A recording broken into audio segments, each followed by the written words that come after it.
Welcome to Rare on Air, the monthly podcast from EURORDIS, Rare Diseases Europe.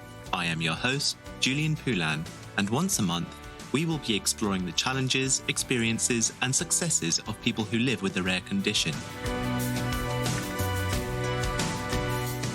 In today's episode of Rare on Air, I speak with Marina Zapparoli Manzoni, President of EuroHSP, the Federation of European Hereditary Spastic Paraplegia Associations. Marina is also the Treasurer of the Italian Association of People Living with Spastic Paraplegia. Marina shares with me the journeys her family has been on through her son, Edoardo, who has hereditary spastic paraplegia, or HSP for short. We discuss the emotional challenges Marina's family faced over their journey to and upon receiving a diagnosis for Edoardo in his early childhood. Marina also talks to me about her initial involvement in rare disease advocacy, what it has meant to her to be part of the formation of a community for HSP families over the years, and the work she has been proudest of being a part of. She emphasizes the crucial role of patient advocacy and her hopes for getting involved on behalf of patients in research into a potential treatment for HSP, especially after Marina attended training held by EURORDIS Open Academy in Barcelona earlier this month. Marina, thank you very much for joining me today. Thank you, Julian, for inviting me. So, as we talk about your son's life and the experience of your family with HSP, can you begin by telling us about your son, Edoardo, and when you first noticed something was different in his life? Okay, I think I saw something when he was 1 year old, because we were going around where I live in the countryside near Milan. And when he heard strong voices or noises like the bark of a dog or something like that, he would put the arm near the ear. And then during the night, when he was 12, 13 months old, when he went to sleep, he was at first very stiff. It was strange because when you go to bed and you relax, you should relax and just sleep. Instead, for the first minutes, 10 minutes, 15 minutes, he was very stiff. And if you would touch him, he would relax.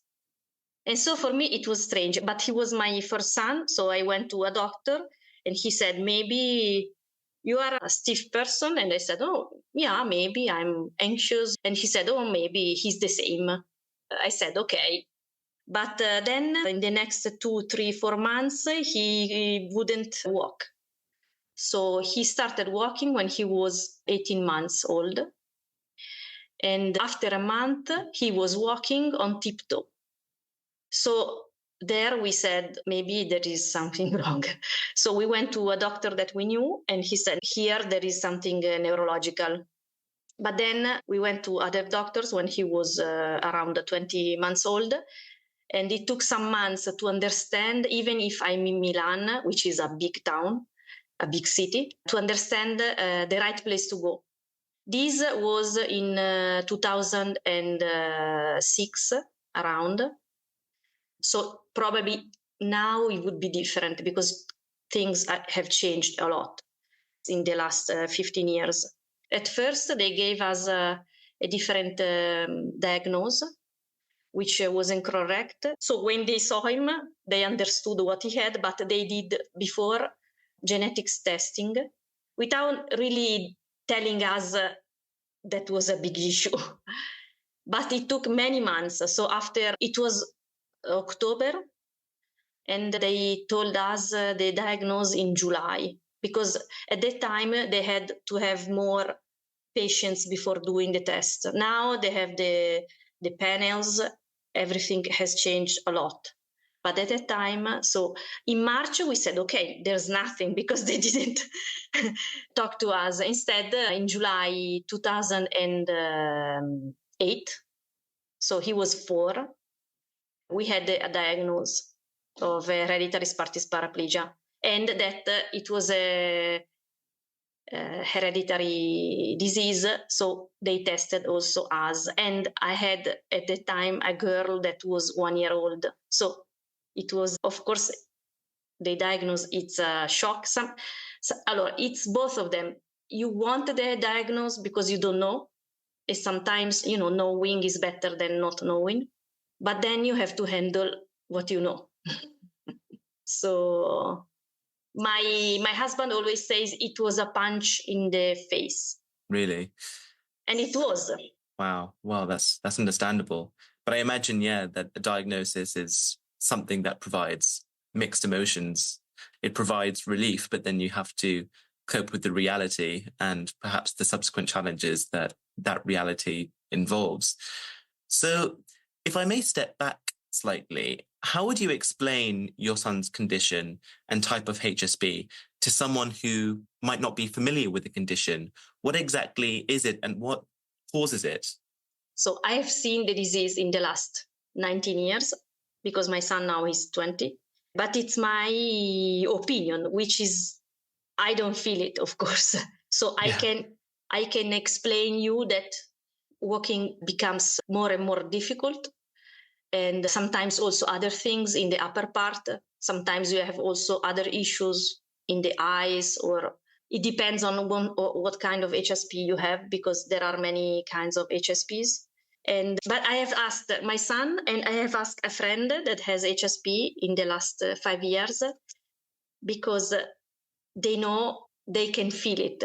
So my son, for example, he said, it's like I am a robot without the batteries. I see. The batteries are going low. That's what he said. Because you think that you want to move your foot, but the information from the brain to your foot comes later. I see. That's a very clever way of describing it. And so you cannot move it how you think you want. And also, of course, they have stiffness because of spasticity, but also weakness. And my friend actually used, she's older, so much more experience, not of the disease, but of life and the way of saying things. Actually, she said the same thing, but with different words. She said, I feel like, yes, I have the weakness, but also the spasticity. So sometimes I feel like I have a resistance to walk. And it depends, for example, in summer, I feel like I am like divided into parts. Instead, in wintertime, I feel like I have plaster on my legs, because the hot and the cold are bad for people with HSP, because if you have like spasticity, you have muscle stiffness, of course. Extreme hot and cold are difficult to handle. I see. And I do quite like how your son describes the condition and like being a kind of a robot with low batteries. I think it's a very efficient way of picturing oneself. Yeah. Well, it's not the first time I've heard that, actually, where there's a very kind of seemingly creative way of describing one's condition and its impact on one's life. But of course, the best people to come up with those kind of creative and efficient descriptors are, of course, people with these very particular and rare conditions. So during the years following the diagnosis, what were the biggest challenges to his health, and what were the biggest challenges to his well-being and perhaps your wider family's quality of life? Okay, the diagnosis, as I told you, it was 2008, so it wasn't like today. So actually, we went online, for example, and we are from Italy, and I didn't find anything really in Italian, only in English from US, especially online. And so the first thing that we felt very alone, because we didn't know people with the same disease. We didn't know the rare disease community at all. Actually, I didn't really know Teleton, for example, in Italy, which is very big, because it was the first time I was in this kind of situation. So I didn't have friends or relatives with this kind of disease. So really, I didn't have any clue whatsoever. And maybe because I didn't have it before, I really didn't know what to do. Yeah. And also, of course, as everybody says, that everything you have planned is different. Yeah. From that day, you don't know. It's like that you have something, many plans and stuff like that. And then the day after, the sheet of paper is empty. Yeah, no, I can imagine. Of course, you did end up becoming a patient advocate. When did you first start connecting with a broader community of people dealing with these conditions? And what was your journey to becoming involved with the Italian Federation of which you are involved and also the European organization of which you were involved? What's your personal story of getting into those spheres? Actually, in 2009, I met a guy in a hospital. I was with my son, and this guy had HSP. And we talked, and it was the first time. So I was happy, to share with him things and thoughts. And after 2 weeks, this was, very peculiar. He called me and said, they found the HSP Italian Association in Italy. They found it in Rome, just like I read it on the newspaper. Oh, really? Yeah. And I said, oh, really? And he said, there's a number, I will give it to you. And I talked to a person. There were only 6 families that found the VIPS Association in Italy and helped by the Teleton Foundation in Italy. And it was October 2009. So in November, maybe, I called this lady whose name was Valentina. And I talked to her like probably more than an hour. The husband of Valentina was affected. And so over there started. And for Christmas, I made with some of my friends here where I live, raising funds for the association. I came inside the association as an associate right away, but in the board the year after, so in 2010, because they were doing the federation in Europe and they needed a person that talked English. At the time, they asked me to do it. And so I went to Paris with EURORDIS. They were making the European Federation, which we made late October in 2010, I think. And so that's how it started. Oh, wow. Well, I'm glad to hear that EURORDIS played a part in its foundation. Yeah. How did that make you feel? Being able to be connected to a community and actually being able to be connected to other people with a condition? Allora, we have to take something in consideration. It was 2010, not Right. today. So all the things that now we go for granted, there weren't. So what kind of things are those? So like socials and stuff like that, we didn't have. We have, emails and maybe, I don't know if I used WhatsApp at that time. I don't think so. But anyways, I've learned a lot from the other association in Europe because there were France, Spain, and others that were much older than ours. And so I went there once a year and we met or we wrote emails. For example, we did the first Congress for HSP in Italy in 2011, and I learned a lot from the Spain Association and France. And I tried to do here the same thing, using their hints, the things that they, of course, at first we were 6 families. So the first thing we had to gather people, making them low, but it wasn't like now. So no social, no Instagram, right. No Facebook. And so it wasn't so easy. And to let the doctors know us and to make them also link together. Now, this is something that it seems easy and understandable. But 14 years ago, it wasn't like that. So how did you go about finding people who could join your organization or who were impacted by the condition too? In Italy, we say passaparola, which is, people that talk to other people that talk to other people, And with the media, like newspapers and stuff like that.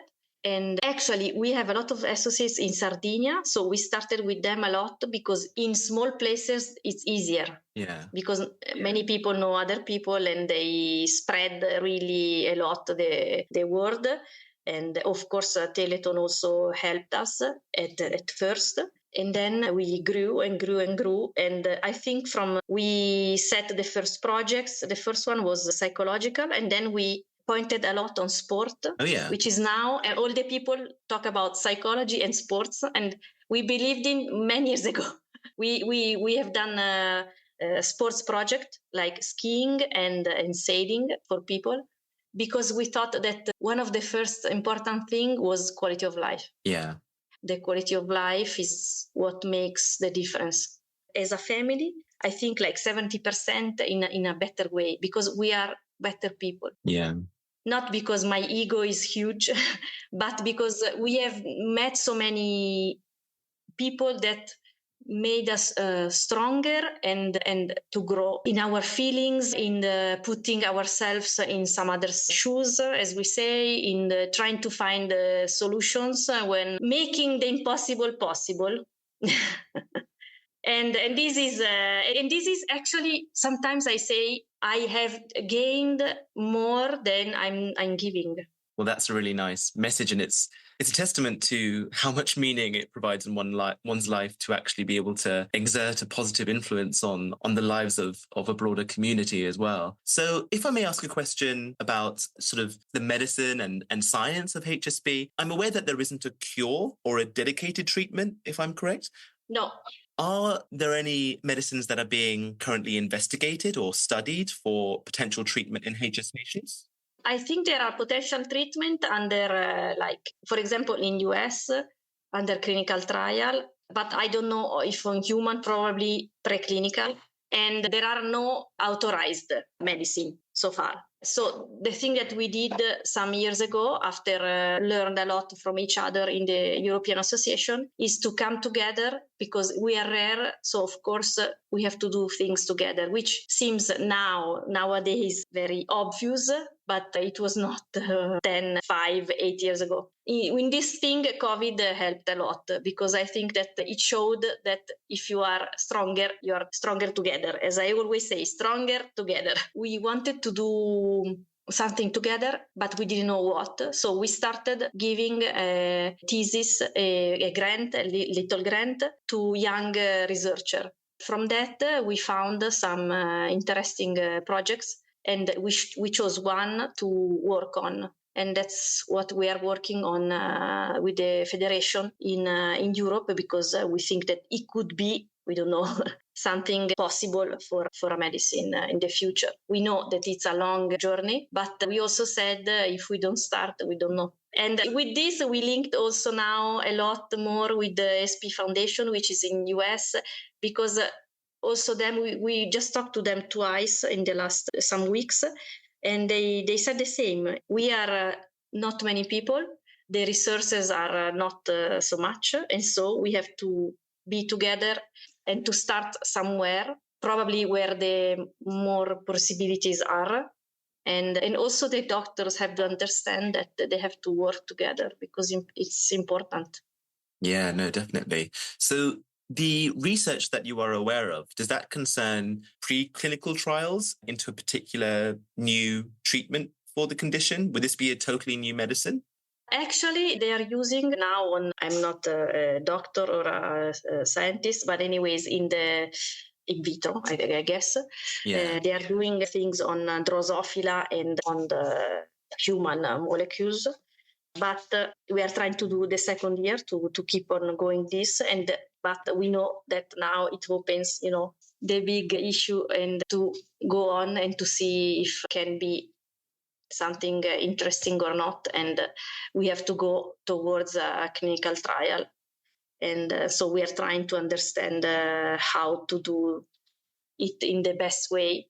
It is a molecule which has been used in other trials. And so actually we are trying to understand if it could be a repurposing, or these days we are trying to understand the best way to go and to approach the right path, because even if it's the right path, we know that it's hard. Yeah. And it's difficult. Life goes on and you have to live it fully. Yeah. Now, you cannot live in the future in 10 years, 15 years, 20 years, 3 years, I don't know. But you have to do all the things that you can, but you don't have to forget to live. How hopeful are you about the prospect of medicines which have already been authorized, perhaps for other conditions? How hopeful are you that they could maybe be repurposed for use in HSP patients like your son? After I didn't know a lot about this in the last year, but this year I have done the EURORDIS School, and so I'm learning, because I know that some months ago I said, okay, now it's time to learn more. And so after the EURORDIS Summer School in Barcelona, which was great. I liked it a lot. And I hope to do another one next year. I think that, I don't know, science is really running so fast. And so I think we have to make it the best and to try also that it will be in a human way. Yeah. We can create something wonderful if we use it. And if we don't, we can make a lot of big errors and, make it very bad for all of us. Yeah. So I guess we don't have to be afraid. We have to see if we can use things that can make our life better and also can make more efficient. And let's see. Yeah. No, definitely. I definitely agree with you. So another question I do have for you is, has your organization or have your organizations been involved or started getting involved in the direction of research or maybe even the studying of new medicines? Have you found that patient organizations can influence the way that new treatments are researched and developed? I learned also from the EURORDIS summer school, but anyways, also talking with people. And I think it is understandable. Of course, patients, not only people with the disease, but also the caregivers can give for sure advices on quality of life, which is for sure very important. And I have a friend from France that always told me he has the disease since he was 10 years old. Now he's more than 70.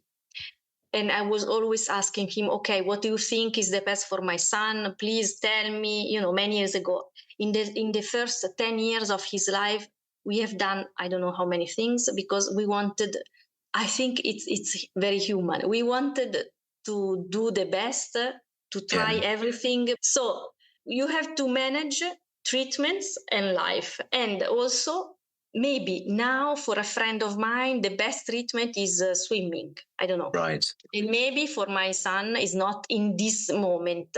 So this French guy told me, it depends. You have to feel, the first thing they have to teach him is to be aware of himself, of his body, and of the things that he needs in that moment. So sometimes it will be physiotherapy, sometimes osteopathy, sometimes it will be nothing, sometimes swimming.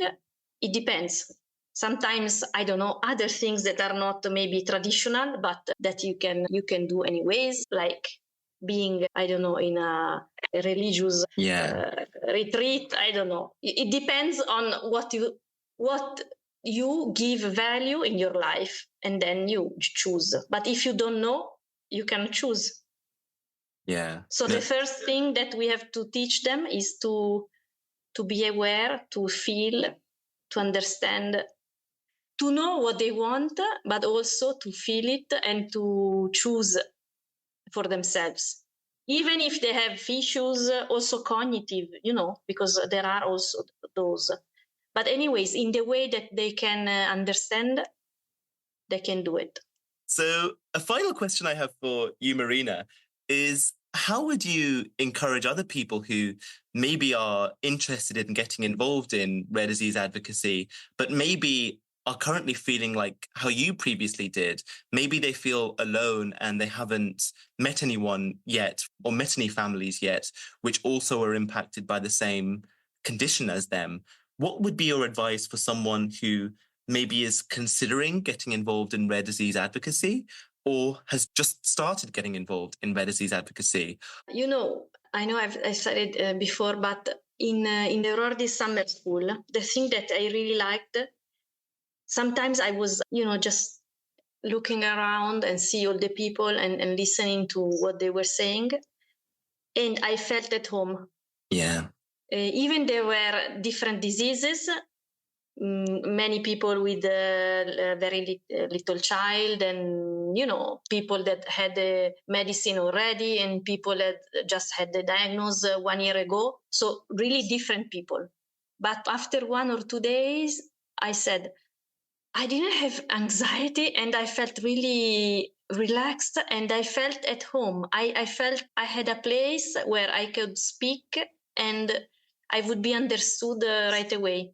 Yeah. So this is my advice, because I have a lot of friends, many friends, which I really love, but there are things that I cannot talk with them because they don't understand. It's not that they are not mean people, they are wonderful people, but as in any ways in life, if you don't have the experience, you cannot understand. It's not that you are ignorant instead of that you haven't studied. You are ignorant because you don't know, because you haven't had the experience. Yeah. And so you don't know. And so I can explain it to you, but yes, you can be, like empathic, whatever you want, Yeah. but it's not the same. And so if you have a place where you could be yourself and be understood, even if you don't talk, I think it's important. Absolutely. So you have to find it yourself. You have to fight. You have to have the strength. And I know that maybe not all the people can do that. So they have to ask for help. But I also know that in the end, they will be stronger, because if you have to find, it's kind of, you have to find answers every day. And many times you cannot ask to anybody because there aren't answers. So you have to find it yourself in things that you haven't studied, but you didn't even know that they existed. And if you want to share and to connect, in the end, you will be the best that you can be, which is, I think, one of the most important things in life. Absolutely. And of course, I met you actually earlier this month at our Open Academy training. And what struck me was the sense of how close people kind of immediately felt to each other through their experiences. And of course, they had gathered at our training because, there were things they wanted, primarily because there were things they wanted to learn and take away and advocate around.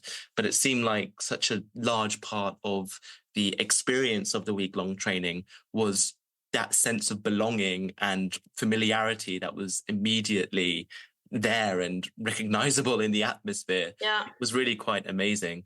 It was so strong and so nice and so recharging. And I don't know, it's something that it cannot be explained if you don't feel it, of course. Yeah, no, definitely. Well, Marina, thank you so much for joining this discussion. You've delivered lots of very profound messages which are salient to the community. And I think you've provided some really heartwarming but quite inspiring stories about the initiatives that your organizations have undertaken over the years. And it was really interesting in particular talking to you about Open Academy. Marina, thank you so much for joining me for this discussion. Thank you. It was a pleasure. You have been listening to Rare on Air, a EURORDIS Rare Diseases Europe podcast with me, Julian Poulan. Thank you for joining us. Don't forget to subscribe so you can tune in next month to learn more about the world of rare diseases. Do you have any reflections from today's episode that you would like to share? Feel free to email us at rareonair@eurordis.org. We look forward to you joining us next month.